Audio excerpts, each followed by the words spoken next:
రాష్ట్ర ప్రభుత్వం ప్రతిష్టాత్మకంగా అమలు చేస్తున్న ప్రజాపాలన ప్రగతి ప్రణాళిక కార్యక్రమంలో భాగంగా ఈ నెల 4వ తేదీ నుండి 10వ తేదీ వరకు మున్సిపల్ కార్పొరేషన్ పరిధిలో ప్రత్యేక వార్డు సభలు నిర్వహించనున్నారు. ఈ మేరకు మున్సిపల్ కార్పొరేషన్లో కమిషనర్ అధికారులతో సమావేశం నిర్వహించారు. ఈ నేపథ్యంలో మున్సిపల్ కార్పొరేషన్ పరిధిలో నిర్వహించే ప్రత్యేక వార్డు సభలపై ఫోకస్.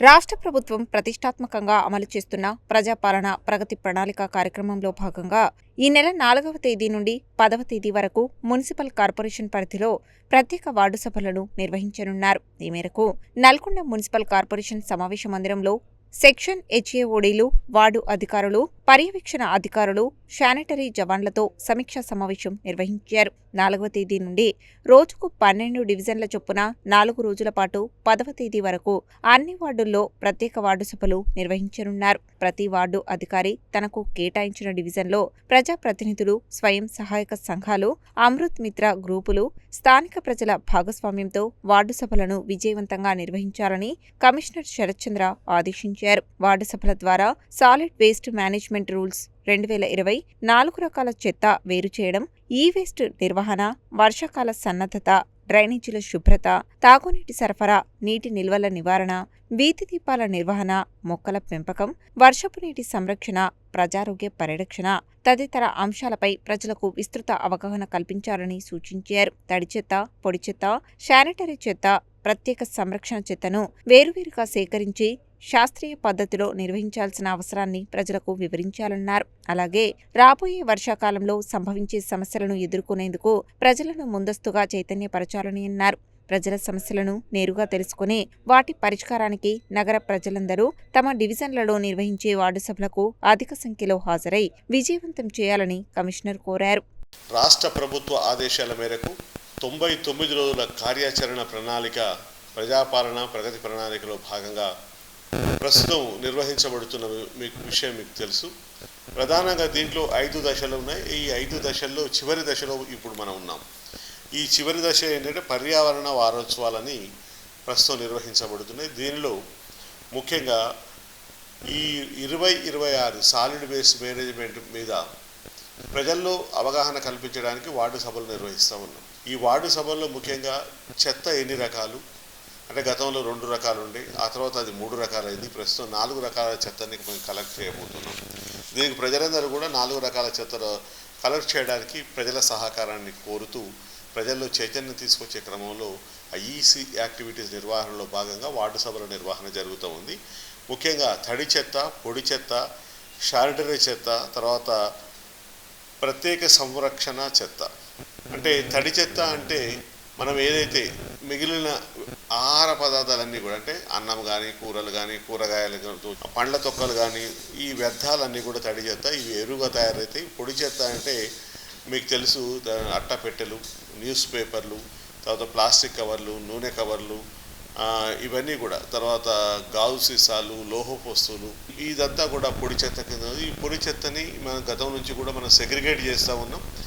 సెగ్రిగేట్ చేసి దానికి మళ్ళీ మనం కిలో లెక్కన లేదా ఐటెం వారీగా కూడా సేల్ చేసి మున్సిపాలిటీ ఆదాయానికి వచ్చే విధంగా నిరంతర ప్రయత్నం జరుగుతూ ఉంది. దీనితో పాటు శానిటైజ్ చెత్త అంటే డైపర్లు, తర్వాత బ్యాండేజీలు, వ్యక్తిగత పరిశుభ్రతకు సంబంధించిన వ్యర్థాలు, ఇవన్నిటి కూడా సపరేట్గా కలెక్ట్ చేయమని ప్రస్తుతం ప్రభుత్వ ఆదేశాలు ఉన్నాయి. వాటితో పాటు ఇది హజార్డ్నెస్ సంబంధించినటువంటి వేస్ట్, ఇది అంటే హానికారకమైన చెత్త అని కూడా అంటారు దీనిలో గడువు ముగిసిన మందులు, బ్యాటరీలు, ట్యూబ్ లైట్లు, బల్బులు, మొబైల్ ఫోన్లు, ఛార్జర్లు, ఎలక్ట్రానిక్ వస్తువులు, ఇవన్నీ కూడా ఈ హానికారకమైన చెత్త కింద అంటే ప్రత్యేకంగా సంరక్షించిన చేసి వేరు చేయాల్సిన చెత్తగా దీన్ని మనం చెప్పుకుంటూ ఉన్నాం. ఈ పనులు ఇవన్నీ కూడా ప్రతి ఇంటి వద్ద జరగాలి. మనం చేయవలసిన పనులు ఏంటంటే ఇంటి వద్దనే చెత్తని 4 రకాలుగా వేరు చేయాలి. తర్వాత మున్సిపల్ సిబ్బందికి ఈ వేరు చేసిన చెత్తని వేరువేరుగా అప్పగించాలి. మున్సిపల్ వాహనాలు కూడా వేరువేరుగా సేకరించిన చెత్తని వేరువేరుగా తరలించి అంటే వాహనంలో ఉన్న కంపార్ట్మెంట్స్ అంటే తడి చెత్త వేరుగా, పొడి చెత్త వేరుగా, ఇవన్నీ కూడా వేరువేరుగా కలెక్ట్ చేసి దీన్ని డబ్బు సైడ్కి తరలించి వీటిని అవసరమైన చర్యలు తీసుకోవాలి. దాంతోపాటు తడి చెత్తతో మనం కంపోస్ట్ తయారు చేస్తాం. మొక్కలకు వీటి ఎరువు వేసుకునే అవకాశం ఉంటుంది, మొక్కల్ని సంరక్షించే అవకాశం ఉంటుంది. ముఖ్యంగా డ్రైనేజీలో చెత్త పడకుండా చూడడం, పరిసరాల పరిశుభ్రతని కాపాడే ప్రయత్నం చేయడం, ఇవన్నీ కూడా నిరంతరంగా చేయవలసిన రోజువారీ కార్యక్రమాలు. దీంట్లో చేయకూడని పనులు కూడా ఉన్నాయి. రోడ్లపై ఖాళీ స్థలాల్లో చెత్త వేయదు ఎవరు కూడా. మున్సిపాలిటీ వాహనానికి చెత్త బండ్లకి ఇవ్వాలి. కాలువలు, చెరువులు, నీటి యొక్క వనరుల్లో చెత్త వేయొద్దు. చెత్త బహిరంగ ప్రదేశాల్లో అసలు కాల్చొద్దు. తడి చెత్తను కానీ పొడి చెత్తను కానీ కలపవద్దు. ఎలక్ట్రానిక్స్ వ్యర్థాలను, బయోమెడికల్ వేస్ట్ వ్యర్థాలను సాధారణ చెత్తతో కలిపి ఉంచరాదు అనేది ప్రభుత్వ నిబంధనలు చెబుతూ ఉన్నాయి.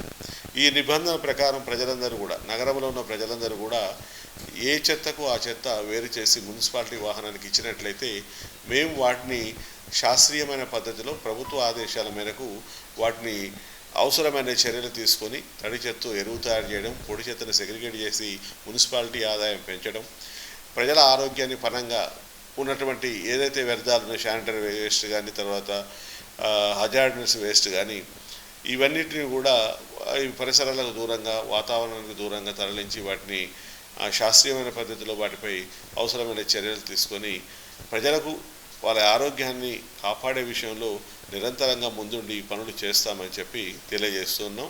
వీటితో పాటు ఈ వేస్ట్ వ్యర్థాలు కూడా ఉన్నాయి. అంటే పాత మొబైల్ ఫోన్లు కానీ, కంప్యూటర్లు కానీ, టీవీలు కానీ, ఛార్జర్లు కానీ, బ్యాటరీలు కానీ, ట్యూబ్లైట్లు లాంటి ఎలక్ట్రానిక్ వస్తువులన్నీ కూడా ఈ వేస్ట్ కింద వస్తుంది.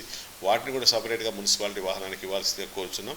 వాటితో పాటు గృహ నిర్మాణ వ్యర్థాలు సిఎన్డి వేస్ట్ ఉంటుంది. దాన్ని కూడా అంటే మనం గోడలు కూలగొట్టినా లేదా ఇండ్లు కూలగొట్టినప్పుడు వచ్చినటువంటి వ్యర్థాలు కూడా ఎక్కడక్కడ పడేయకుండా వాటిని కూడా మనం ప్రాపర్గా ప్రభుత్వ ఆదేశాలకు వాటిని శాస్త్రీయమైన పద్ధతిలో సెగ్రిగేట్ చేసి లేదా శాస్త్రీయమైన పద్ధతిలో వాటిని మిషనరీ ద్వారా వాటిని అవసరమైన చర్యలు తీసుకొని ముందుకు వెళ్ళడానికి అవకాశం ఉంటుంది. అదేవిధంగా బయోమెడికల్ వేస్ట్ వ్యర్థాల నిర్వహణ కూడా నగరపాలక సంస్థలో మనం నిర్వహిస్తాం. ప్రతి హాస్పిటల్ నుంచి, ల్యాబ్ల నుంచి వచ్చినటువంటి ఈ బయోమెడికల్ వ్యర్థాలను సపరేట్గా కలెక్ట్ చేసి ఈ తడి చెత్త పొడి చెత్త కలపకుండా ప్రజలకు ఆరోగ్యానికి హాని కలిగించకుండా ఉండే ప్రయత్నం కూడా చేస్తాం. అదేవిధంగా ఎక్కడైతే బల్క్ వేస్ట్ అంటే ముఖ్యంగా హోటల్స్ నుంచి, ఫంక్షన్ హాల్స్ నుంచి పెద్ద మొత్తంలో చెత్త వస్తుంది. బల్క్ వేస్ట్ అంటే పెద్ద మొత్తంలో చెత్త, టన్నుల కొద్దీ వచ్చేటటువంటి చెత్తలని వాటిని కూడా సపరేట్గా కలెక్ట్ చేసి వాటిని అవసరమైన ఈ ప్రభుత్వ నిబంధనలు, ఘన వ్యర్థ నిర్వహణ నిబంధనల ప్రకారం 2026 ప్రకారం వీటిని చెత్త మూలమే వేరు చేసి డబ్బు సైడ్కు తరలించే ప్రయత్నం నిరంతరంగా చేయాలనేది ప్రభుత్వ ఆదేశం. ఆ ప్రభుత్వ ఆదేశాల మేరకు తూచా తప్పకుండా నగరంలోని ప్రజలందరూ విధిగా ప్రస్తుతం ఉన్నటువంటి ఈ 2026లో మనం ఉన్నాం. దాని ప్రకారం మనం అంతా కూడా సాలిడ్ వేస్ట్ నిబంధనల ప్రకారం ప్రభుత్వ నిబంధనలు ఏవైతున్నాయో వాటి ప్రకారం అంతా కూడా మనం పట్టణాన్ని పరిశుభ్రంగా ఉంచుకోవడానికి, పరిసరాన్ని పరిశుభ్రంగా ఉంచుకోవడానికి, పరిసరాల పరిశుభ్రతే ప్రజల ఆరోగ్య పరిరక్షణ అనే నానుడిని నిజం చేయడానికి మనం అంతా కూడా కంకణబద్ధులమై ముందుకు సాగాలని చెప్పి ఈ దిశలో అందరూ ప్రజల యొక్క సహకారాన్ని ముఖ్యంగా కోరుతూ ఉన్నాం. ప్రజల్ని అవేర్ చేయడంలో భాగంగా మేము వార్డు సభలు కూడా నిర్వహించబోతున్నాం. రేపటి నుంచి 4వ తేదీన, అదేవిధంగా 6వ తేదీన, అదే 8వ తేదీన, ఫైనల్గా 10వ తేదీన ఒక్కొక్క రోజు 12 వార్డు సభలు నిర్వహిస్తున్నాం. ఈ 12 వార్డు సభలు మొత్తం కలిపి 48 వార్డు సభలు నగర పరిధిలో నిర్వహిస్తూ ఉన్నాం. వీటన్నిటిలో ముఖ్యంగా ప్రధానమైన ఎజెండా ఏంది అంటే ఇప్పుడు ఏదైతే వాతావరణాన్ని మనము పరిశుభ్రంగా పరిసరాలను ఉంచుకోవాలో వాటిపైనే మేము ప్రధానమైన ఫోకస్ చేస్తూ ప్రజల్ని చైతన్యం చేసే దిశలో ఐఈసీ యాక్టివిటీస్ చేపడుతున్నాం. కాబట్టి ప్రజలందరూ సహకరించి అందరూ కూడా వార్డు సభలకు విధిగా హాజరై దీని పట్ల చైతన్యవంతులై నగరాన్ని పరిశుభ్రంగా ఉంచాల్సిందిగా కోరుచున్నాం. Thank you.